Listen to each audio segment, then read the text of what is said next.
Hello, hi, welcome everybody. Today I'm the representative of group Ledgens who's going to do the poster presentation.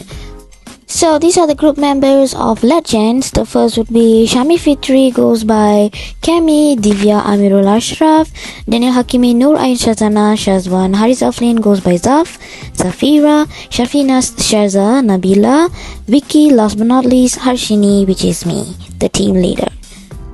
Today, as the representative of the group Ledgens, I am going to present the poster of internal organization communication for mental well-being. First, let's look into the introduction of how communication can actually affect a certain organization's mental well-being.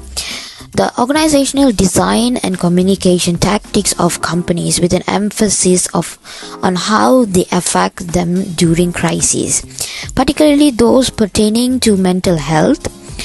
Crises, whether they stem from internal disruptions such as leadership changes, financial turmoil, or external shocks like natural disasters, pandemics, or economic downturns, present numerous challenges that require swift, clear, and coordinated responses. When employees experience mental health issues, it will affect not only the individuals but also the organization as a whole. Strategic communication can play a vital role by creating awareness and reducing stigma, providing information and resources, fostering a supportive environment, maintaining transparency and trust, and so on.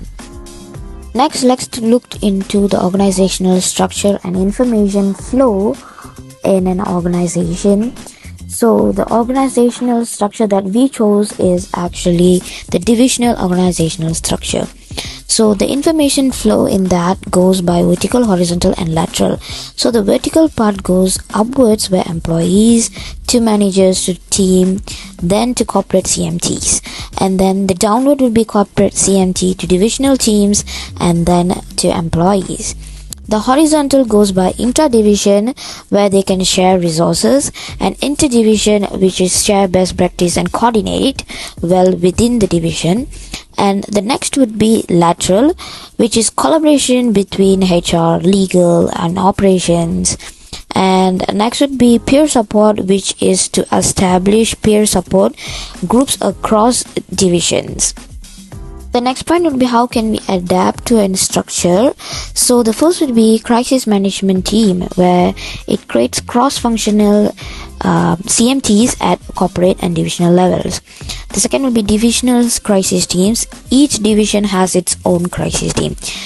And the third would be centralized mental health resources, where we can actually implement an effective employee assistance program for all divisions. Next is how can we enhance organizational culture through communication.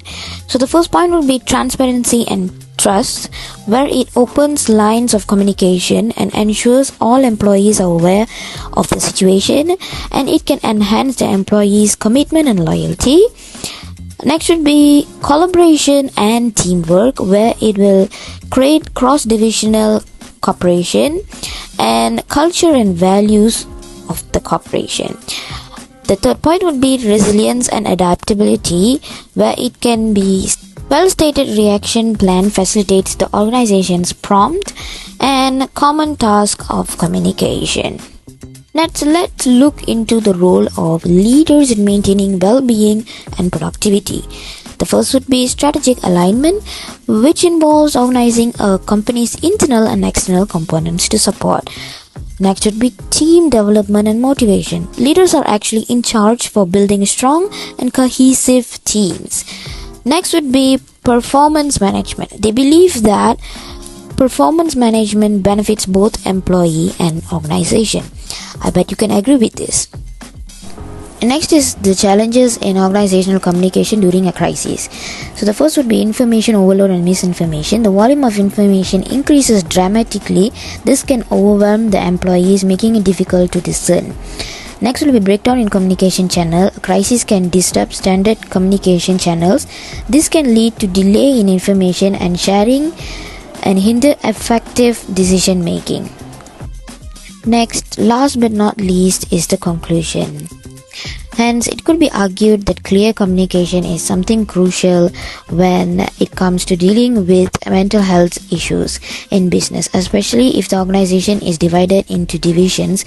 Therefore, if an organization promotes aspects such as transparency, trust, and collaboration, there is likely to be improvement in the welfare of the employees and their productivity. The participants agreed that leaders occupy a central position in regard to the direction of strategic objectives, staffing, and performance management. The use of clear solutions to challenges like information overload and communication breakdowns makes business adaptive and sustainable. Finally, positive communication practices not only contain the problem in an organization but also help build stable organizations culture, which enables a healthy and effective organization culture. Thank you.